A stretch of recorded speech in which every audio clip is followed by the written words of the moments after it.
Hello guys, welcome to Medha Salwani YouTube channel.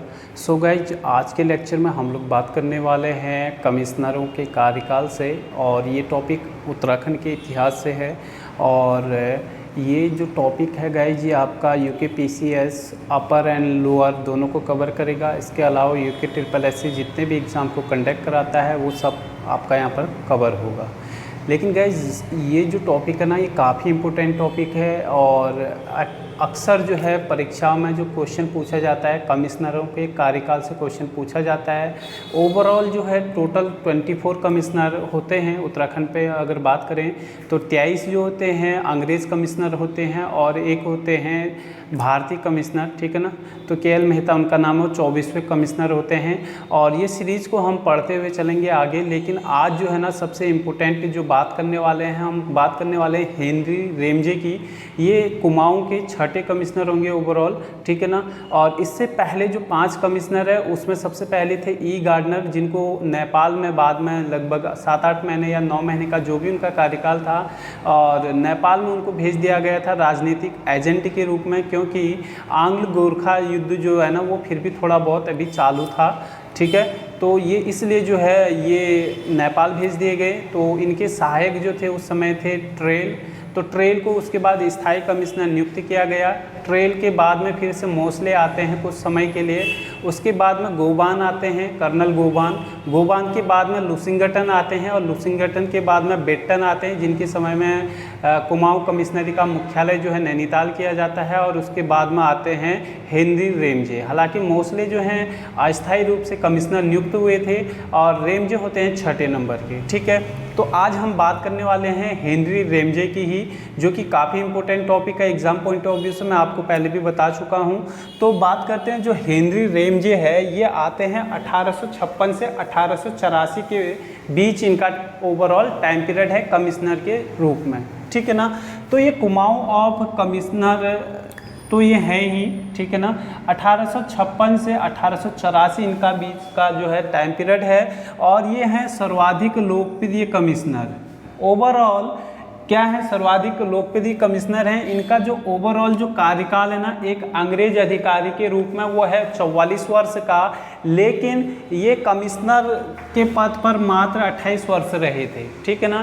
Commissioner के पद पर जो इनका कार्यकाल रहा वो रहा 28 वर्ष का। ओवरऑल जो है ये 44 वर्ष का इन्होंने जो है अपना कार्यकाल किया था। और ये थे छठे नंबर के कमिश्नर कुमाऊं के, छठे नंबर के कुमाऊं कमिश्नर थे। बाकी पहले हम बात कर चुके हैं, और आगे भी जो लेक्चर आएंगे उसमें हम ये बातें करेंगे। और उसके बाद में ये ना 1884 में जब सेवानिवृत्त हो जाएंगे, उसके बाद भी ये 1892 तक अल्मोड़ा में रुकते हैं, ठीक है ना। 1884 में ये क्या हो गए थे, रिटायर हो गए थे। आफ्टर डेट 1892 तक ये अल्मोड़ा में रहे, उसके बाद ये वापस गए थे, ठीक। इन्हीं को जो है ना कमिश्नर ऑफ हिल्स के नाम से जाना जाता है। ये बात भी आपको याद रखनी है, ठीक है ना। इसके अलावा आगे जो बात करते हैं, थोड़ा सा रेमजे की ही बात कर लेते हैं। तो ये बेसिकली स्कॉटलैंड के निवासी थे, और लॉर्ड डलहौजी और ये चचेरे भाई थे, ठीक है ना। अच्छा, ये एक इनकी जो खासियत है, ये पहाड़ी जो किसान लोग हैं उनके घरों में स्पेशली जाते थे, और वहाँ पर ये क्या करते थे, मडवे की रोटी को खाया करते थे। और ये लोग जो है इन्हें रामजी साहब के नाम से जानते थे।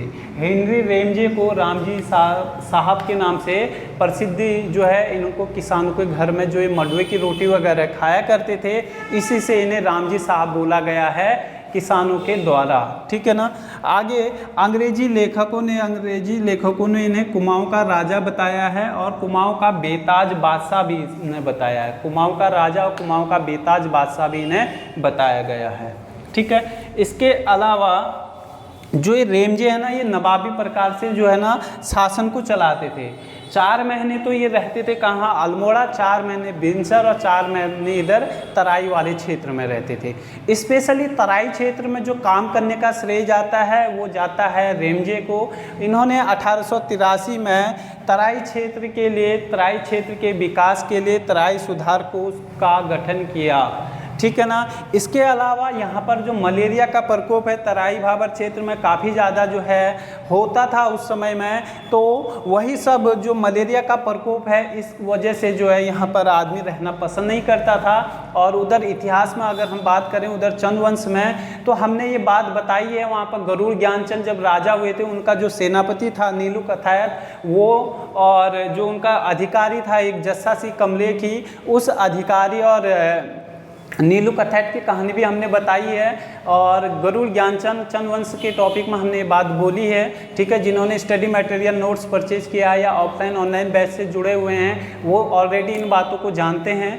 और जो जस्सा सिंह कमलेखी है उसी ने जो प्लान बनाया था गरुड़ ज्ञानचंद का जो अधिकारी था नीलू कथैत जो कि मेन सेनापति था उसको यहाँ तराई क्षेत्र में भेजने के लिए, तो वो भी इसीलिए नाराज़ हुआ था कि यहाँ पर मलेरिया का प्रकोप बहुत ज़्यादा था, यहाँ पर जीवन जीना संभव नहीं था, इसलिए तराई क्षेत्र में स्पेशली कोई रुकता नहीं था तराई भाबर क्षेत्रों में, ठीक है ना। तो इसने 1883 में तराई सुधार कोष की स्थापना की और तराई भाबर के विकास का काम करने का श्रेय भी इसी को जाता है। मलेरिया का प्रकोप इसने कम किया, इसके अलावा इसने यहाँ पर खेती का काम किया, विकास किया, खेती के लिए सड़कों, नहरों और नगरों का विकास किया। और इन सब की प्रशंसा तत्कालीन जो गवर्नर हैं लॉर्ड मेयो के द्वारा भी इनके लिए की गई है। तो ये रेमजे हैं, 6 नंबर के कमिश्नर हैं कुमाऊं के, ठीक है ना। इसके अलावा इनका जो एक सलाहकार बताया जाता है, एकमात्र सलाहकार वो थे पंडित बद्रीदत्त जोशी। और हालांकि 1854 में कुष्ठ आश्रम, कुष्ठ रोगियों के लिए कुष्ठ आश्रम और कुष्ठ आश्रम के साथ में चिकित्सालय की स्थापना भी रेमजे द्वारा अल्मोड़ा में की गई है, ठीक है ना। इसके अलावा 1861 में रेमजे ने जंगलों की रिपोर्ट जो है एक रिपोर्ट पूरा खाका तैयार किया। इससे पहले जो भी ठेकेदारी प्रथा थी उस सबको इन्होंने इसके बाद में क्या कर दिया, बंद कर दिया। खाम स्टेट पद्धति पर ये स्पेशली ये था, जंगल की रिपोर्ट को इसने तैयार किया था रेमजे ने, ठीक है ना। इसके अलावा गए जी रेमजे ना बहुत बड़ा टॉपिक है और हमने जो है इसे बहुत अच्छे से कवर करने का प्रयास हम यहाँ पर कर रहे हैं। और ये जो इसका टाइम पीरियड है इसे औपनिवेशिक काल का स्वर्णकाल बोला जाता है। रेमजे के टाइम पीरियड को औपनिवेशिक काल का स्वर्णकाल कहा जाता है और कुमाऊं ऑफ हिल्स भी इसे कहा जाता है और रामजी साहब भी कहा जाता है। ये ओवरऑल रेमजे के बारे में बातें हम कर रहे हैं जो कि कुमाऊं के 6 नंबर के क्या हैं, कमिश्नर हैं, जिनका कार्यकाल 1856 से लेकर 1884 तक ही रहेगा, ठीक है ना। चलिए आगे बात करते हैं। जो 1857 की क्रांति हुई ना, तो उस क्रांति में बात करें कमिश्नर की, तो उस टाइम पीरियड में जो कमिश्नर थे वो थे हेनरी रेमजे, ठीक है ना।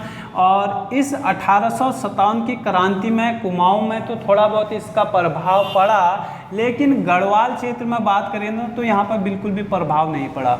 न तो गढ़वाल में प्रभाव पड़ा और ना ही उधर बात करें टिहरी रियासत में, तो वहाँ भी अंग्रेज़ों का साथ दिया था सुदर्शन शाह ने।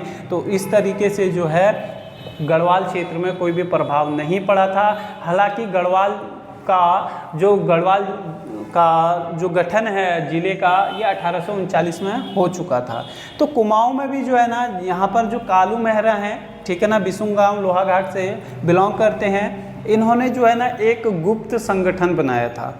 इस गुप्त संगठन के माध्यम से 1000 लोगों को इकट्ठा करके इन्होंने हल्द्वानी पर कब्जा कर दिया था, ये बातें बताई गई हैं। और इस तरीके से कुमाऊं का प्रथम स्वतंत्रता सेनानी का जो गौरव प्राप्त है वो कालू मेहरा को ही प्राप्त है। बिसुम गाँव लोहाघाट से बेसिकली ये बिलोंग करते हैं। और इनके बारे में और डिटेल में हमारा जो नोटबुक है, हमारी टीम के द्वारा जो नोटबुक तैयार किया गया है उत्तराखंड का जिलेवार विवरण नोटबुक, आप जो है उस जिलेवार विवरण नोटबुक में जो है इसको जब जिला हम चंपावत कवर करते हैं तो वहाँ पर कवर करते हैं। ऑनलाइन क्लास में, ऑफलाइन क्लास में, साथ ही जिन्होंने स्टडी मटेरियल नोट्स परचेज किया है वो एस्पिरेंट इसके बारे में अच्छे से जानते हैं।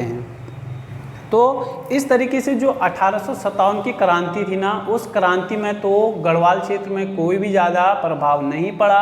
हलचल भी नहीं हुई, आप ये बता सकते हैं, लेकिन थोड़ा बहुत जो कुमाऊं में है क्रांतिवीर संगठन कालू सिंह मेहरा ने बनाया और इस तरीके से इन्होंने 1000 सैनिकों को तैयार करके हल्द्वानी पर कब्जा किया था।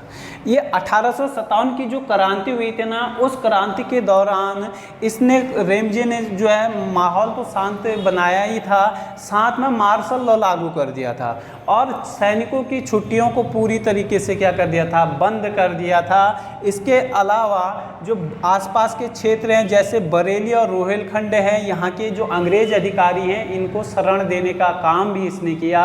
ना केवल शरण दिया इन अंग्रेज अधिकारियों को, रोहिलखंड बरेली के आसपास के जो भी थे अंग्रेज अधिकारी, इनको इसने वेतन भी दिया है, ठीक है ना।